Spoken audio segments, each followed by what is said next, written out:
Make sure it's counting. Welcome back, everyone. I'm Tom Murphy, and this is Trinidad Times TV. It's September 11th, 2021. We're in downtown Trinidad on Main Street here. I'm with Chief Tim Howard. Tim, it's September 11th, 20 years later. Where were you on that day? I was actually on duty that morning at Fire Station 1 up on Santa Fe Trail. And one of the, when we got up that morning, one of the firefighters' wives had called up and said, "You got to turn on the TV." And that's when we saw the first tower. A plane had hit the first tower. And as we're sitting there watching it, all of a sudden we realized, wait a minute, there's another plane coming. And we see the other plane coming hit. I had actually gotten off duty that morning and gone home and had told my wife about it, and she turned on the TV and was watching it. And I was actually at home when we saw the first tower fall. And the only thing I could think of right then is, wow, we just lost 100 firefighters. You know, later we realized that we lost quite a bit more than that. Right. So You've been in the fire business for a long time. I started August 8th of 1989. Okay, so it is a So long I've been time. in for 32 years. Right. And so what are your thoughts about that day? It's hard to see our nation under attack, and almost instantly we knew, you know, they didn't come and say it on the TV or anything, but we knew we were under attack. Right. Especially when you hear about the Pentagon. You know, a little while later you heard that a plane hit the Pentagon also. It's hard, but it was something that actually brought the country together. Right. You know, everybody talks about 9/11, but let's look at the day after. We were one solid nation, you know, and everybody was mad. Yeah. Everybody wanted answers.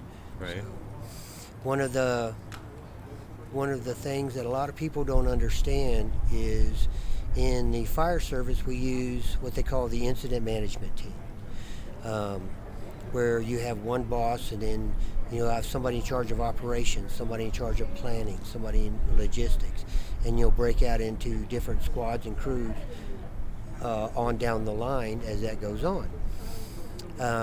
When the first tower went down, the entire incident management team was in the lobby of the first tower. We lost the entire incident management team. Everybody that was handling that incident was gone, you know, in a matter of minutes. Right. 5 minutes later, that incident management team had been totally rebuilt. That's how often it's practiced and trained on. Right. So people didn't have time, the firefighters there did not have time to realize or to actually think that, wait a minute, I just lost my brother. You know, it's more like, I've got a job to do. I've got to get this done. Right. So it wasn't until hours later that a lot of the firefighters were actually ordered off the fire ground and told, we've got replacement crews coming in, you need to go back and take a break. Right. And the firefighters were like, no, I've got to stay here and help my brothers. Right. If you've ever seen the famous picture of the three firefighters raising the flag on the rubble, Right. what a lot of people don't understand is those three firefighters had been ordered off that ground.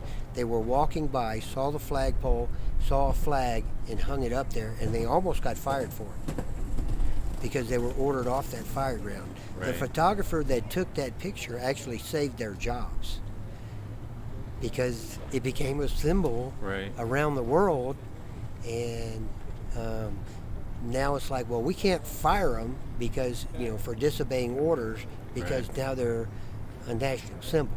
Right. So 20 years later, as you reflect back, maybe this is a silly question, but certainly you're proud of your profession. I've been in the fire service for 32 years, and I still like coming to work. There are not too many jobs that you can say that. Right. The camaraderie between all the other firefighters is wonderful. I visited firehouses all around the world. I was in Europe a couple of years ago, and every country we went to, I stopped in at the firehouse. And basically, all you have to say is, "I'm a firefighter." Well, come on in. Um, Interesting. and it's that way all around the world. Um, and it's not just firefighters; it's also our families. We've Right. had people stop by the firehouse here in Trinidad and said, "Well, do you know a good mechanic? My car has broke down. My husband's a firefighter in LA." Okay, yeah, I know a good mechanic. This is a good mechanic. Do you need a place to stay? We'll set you up. Hmm. You know, um, we look out for our families too. Right. So So when you came in and saw the display, how did it affect you? I knew one of the guys on there. Really? Yes, he had been an instructor when I was taking confined space and high angle rescue in Beaumont, Texas, at Lamar University. He had actually come down from New York. Him and one other guy had come down from New York and was teaching our class. And he was telling us the story about the first World Trade Center bombing. 93. Yeah, I think it was. he was walking through the garage of that and actually fell through the hole and broke his leg. Oh my. So in '95, when I was taking the class, he was telling us that story, and he was one of the ones that died.